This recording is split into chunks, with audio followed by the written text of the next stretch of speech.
পেট কলের থ্রুতে যাদের সঙ্গে আমাদের কথা হয়ে থাকে তাদের মধ্যে অনেকেই আমাকে প্রশ্ন করেছে ইদানিং যে দাদা, আপনাদের কথায় ভালোবাসার মানুষগুলো যাদেরকে আমরা প্রচণ্ড ভালোবাসি, যারা একসময় আমাদেরকে ছেড়ে থাকতে পারবে না বলে প্রতিশ্রুতি দিয়েছিল, যাদের জন্য আমরা আমাদের সব কিছুকে ত্যাগ করেছি, আমাদের সময়, আমাদের মূল্যবান যে ফিলিংস, ভালোবাসা, মনের পবিত্রতম ভালোবাসার দেশে মানুষগুলোকে ভালোবাসার পরও তারা যখন আমাদেরকে ছেড়ে চলে যাওয়াকালীন তারাও নাকি একটা সময় পর কষ্ট পেয়ে থাকে, এটা আপনাদের ভিডিওতেই আমরা জেনেছি।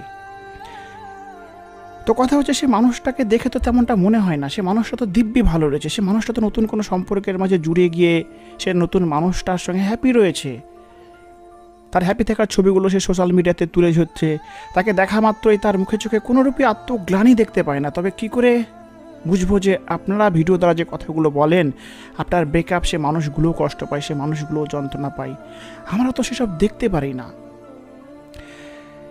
এই প্রশ্নই কিন্তু আজকের এই ভিডিওতে আমি তোমাদেরকে উত্তর দেবো, এবং এই উত্তরের দ্বারা তোমরা বুঝতে পারবে যে সে মানুষগুলো আদতেও ভালো থাকে না, যদি তারা কষ্ট পেয়ে থাকে সে কষ্টটা আমরা কত দিনে দেখতে পারবো। আমি তোমাকে একটা কথা বলি, যে তুমি একজনের সঙ্গে সম্পর্কে যুক্ত হয়ে গেছো, যুক্ত হওয়াকালীন সে মানুষটিকে তুমি যেরূপ ভেবেছিলে, তার ব্যবহার, তার কথাবার্তা, তার মনুষ্যত্ববোধ, তার ব্যক্তিত্ব, সব কিছুকে দেখে তার প্রেমে পড়েছিলে। দেন তার সঙ্গে সম্পর্কে যুক্ত হওয়ার পর যখন তুমি সে মানুষটিকে ধীরে ধীরে বুঝতে শুরু করলে, চিনতে শুরু করলে খুব কাছে থেকে, দেন সে মানুষটার যে ব্যবহারকে দেখে তুমি তার প্রেমে পড়েছিলে, সম্পর্ক হয়ে যাওয়ার পরে তার ঘনিষ্ঠতমভাবে তার সঙ্গে মেশার ফলে তাকে তুমি যেভাবে চিনলে, যেভাবে বুঝলে, তখন তুমি ভাবলে যে এই মানুষটার সঙ্গে আর থাকা যাবে না। তুমি ধীরে ধীরে সে মানুষটাকে ছাড়াও থাকতে শুরু করলে, একটা পর্যায়ে এসে তুমি সে মানুষটাকে ছেড়ে দিলে, একদমই বললে যে আমি আর এই সম্পর্কের মাঝে থাকতে চাই না, আমি ব্রেকআপ করে নিতে চাই। এবার তুমি সে মানুষটাকে ছেড়ে চলে এলে, সে মানুষটা তোমাকে ফেরানোর বারবার চেষ্টা করছে, কান্নাকাটি করছে, রিকোয়েস্ট করছে। তুমি তো সে মানুষটার এই কান্নাকাটি রিকোয়েস্ট করার প্রতি সেভাবে তো ভ্রুক্ষেপ করবে না, কজ সে মানুষটার ব্যবহার তোমাকে সুখ দেয়নি, যন্ত্রণা দিয়েছে। এবার সে মানুষটা যদি প্রশ্ন করে তুমি তো কষ্টে নেই, এই প্রশ্নের উত্তর তুমি কি দেবে? একটু ভেবে বলবে, কেননা তুমি সে মানুষটাকে ছেড়ে এসেছো, তুমি ভালো থাকার জন্য এসেছো, তুমি স্বাধীনতার সুখকে আস্বাদন করার জন্য এসেছো। এবার কথা হচ্ছে, তোমার ভালোবাসার মানুষটা তোমাকে ছেড়ে চলে গেছে, এর অর্থ যে তুমিও খারাপ এমনটা কিন্তু বলছি না, আমি জাস্ট তোমাকে উদাহরণ হিসেবে বললাম। সে মানুষটা যে কোনো কারণের জন্য তোমাকে ছেড়ে চলে যাক না কেন, হয়তো বেটার কাউকে পেয়েছে, বা তোমাকে তার ভালো লাগে না, বা অতিরিক্ত ভালোবাসার কারণে তার মন মানসিক শান্তিতে ভুগছে। এবার চলে যাওয়া কালীন যদি তুমি তৎক্ষণাৎ তার কাছ থেকে এটা আশা করো যে সে দুঃখ পাবে, কষ্ট পাবে, তবে তো সে তোমাকে ছেড়ে যেতই না, তাই নয় কি বলো?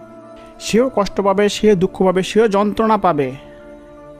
আমি এই বিশ্বাসে এই কথাগুলো বলছি, কেননা তুমি তোমার তরফ থেকে সে মানুষটিকে পাগলের মতো ভালোবেসেছিলে, তুমি সে মানুষটিকে সবার আগে প্রায়োরিটি দিয়েছিলে, তার জন্য তুমি অনেক কিছু স্যাক্রিফাইস করেছো। তোমার এই পবিত্রতম ভালোবাসা কখনো ভুল প্রমাণিত হবে না, বাট তার জন্য তোমাকে কিছুটা সময় অপেক্ষা করতে হবে। হ্যাঁ, যদি তুমি ভুল হয়ে থাকতে, যদি তোমার মধ্যে সেরকম কোনো বড় দোষ থাকতো, যে দোষের কারণে সে তোমাকে ছেড়ে চলে গেছে, সে মতো অবস্থায় আমি তোমাদেরকে বলতে পারি যে সে মানুষটা তোমাকে নিয়ে আফসোস করবে না।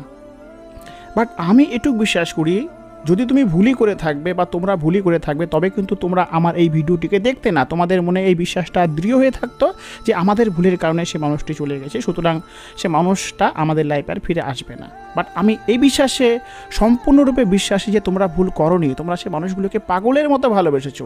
হ্যাঁ, যদি ভুল হয়ে থাকে তার পয়েন্ট অফ ভিউয়ে সে মানুষটিকে পাগলের মতো ভালোবাসাটাই তোমাদের ভুল ছিল। এবার কথা হচ্ছে, সে মানুষটা তোমাকে ছেড়ে চলে যাওয়ার পর প্রাথমিকভাবে যে স্বাধীনতার সুখকে আস্বাদন করছে, সেটা তাকে করতে দাও। সে যদি নতুন কোনো মানুষটার সঙ্গে যুক্ত হয়ে যায়, সে সম্পর্কে তাকে থাকতে দাও। একটা কথা মাথায় রাখবে, পৃথিবীতে কেউ পারফেক্ট না।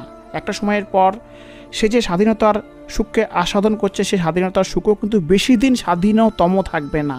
যে মানুষটার সঙ্গে সম্পর্কে গেছে, সে মানুষটার মাঝেও সে এমন কিছু বিষয় খুঁজে পাবে যে বিষয়গুলো তার ভালো লাগবে না, তার সঙ্গেও সম্পর্কের মাঝে ঝামেলা, ঝগড়া, ভুল বোঝাবুঝি ইত্যাদি হবেই। আর যখন সে মানুষটা তোমার মতো হবে না, তখনই সে মানুষটার সঙ্গে তোমাকে কম্পেয়ার করে সে বুঝতে পারবে যে তুমি তার লাইফে বেটার ছিলে, তখন সে মানুষটা কষ্ট পাবে, তখন সে মানুষটা যন্ত্রণা পাবে। আর এটা পেতে গেলে তো একটু তো সময় দিতেই হবে, তাই নয় কি বলো? চলে যাওয়া কালীন সে মানুষটা যে সুখে আছে, সে সুখটারও কিন্তু একটা লিমিট আছে। আর এই অবস্থায় যদি তুমি সেই মানুষটার কাছ থেকে দুঃখ আশা করে থাকো, কখনোই পাবে না। তুমি বাড়িতে থাকো, একটা উদাহরণ দিয়ে বোঝাচ্ছি, তুমি বাড়িতে থাকো, তোমার বাড়িতে থাকতে ভালো লাগে না, তোমার ইচ্ছা কি যে বাইরে কোথাও গিয়ে কাজ করবে, বাইরে কোথাও গিয়ে জব করবে। সো তুমি তোমার বাড়ি থেকে বাইরে কোথাও চলে গেলে, একটা কোম্পানিতে জব করলে, ভালো স্যালারি, সেখানে প্রথম তোমার খুব ভালো লাগবে, নতুন জায়গা, নতুন পরিবেশ, ঘোরাফেরা, জব করা। বাট একটা সময় পর তুমি এটা ফিল করবে যে আমি আমার বাড়িতে থাকাকালীন ভালোবাসার মানুষগুলো, তোমার মা বাবা ভাই বোন, তাদের সঙ্গে থেকে যে স্নেহ মায়া মমতা ভালোবাসা পাচ্ছিলাম, বাইরে এসে হয়তো অন্য কিছু পাচ্ছি, বাট সেই জিনিসগুলো পাচ্ছি না, আমি আমার প্রিয় বন্ধু বান্ধবগুলোকে পাচ্ছি না। যখন কিছুটা সময় কাটানোর পর তুমি এসব বিষয়কে মিস করবে, তখনই তো তুমি তোমার বাড়িকে ফিল করবে, তখনই তো তুমি সেটা অনুভব করবে যে আমার বাড়িতে থাকাটাই বেটার ছিল, তাই নয় কি? অনুরূপভাবে তোমার ভালোবাসার মানুষটা যখন তোমার কাছ থেকে চলে গিয়ে অন্য কারোর সঙ্গে সম্পর্কে যুক্ত হওয়ার পর সেখানে কষ্ট পাবে, সে মানুষটা তার মনোপুত হবে না, তখনই সে তোমার কথা স্মরণ করে কষ্ট পাবে। দ্বিতীয় কথা, আমি ধরে নিলাম যে তোমার ভালোবাসার মানুষটা অন্য কোনো সম্পর্কের মাঝে যুক্ত হয়নি, সে ভালোবাসার সম্পর্কটার মধ্যে তোমার সঙ্গে থাকাকালীন তুমি তাকে প্রচণ্ড ভালোবেসেছিলে, তোমার ভালোবাসা পেয়ে পেয়ে সে একঘেয়েমিতাই ভুগছিল, তার মন মানসিক সন্তুষ্টি হয়ে গিয়েছিল, তুমি তাকে এত ভালোবাসা দিয়েছো যে সে মানসিক সন্তুষ্টিতে ভুগছিল। এবার সে মানুষটা মনে মনে এটা ভেবে নিয়েছিল যে আমাকে এত ভালোবাসছে, না জানি আমি কত একজন ভালো পারছেন, আমাকে এর থেকেও ভালোবাসার মতো মানুষ হয়তো এই পৃথিবীতে আছে। সে তোমাকে ইগনোর করে চলে গেছে, নতুন কারো কাছ থেকে বেশি পরিমাণ ভালোবাসা পাবে এ আশা নিয়ে। এবার দেখো, সে মানুষটা যে কাল্পনিক ভাবনা নিয়ে সে তোমাকে মাঝপথে একাকী ছেড়ে চলে গিয়েছে, তার এই কাল্পনিক ভাবনা যতক্ষণ না বাস্তবে রূপ নেবে, ততক্ষণ কিন্তু সে তোমার লাইফে ফিরবে না, বা তোমার কথা ভেবে এটা ফিল করবে না যে সে তোমাকে ছেড়ে এসে ভুল করেছে।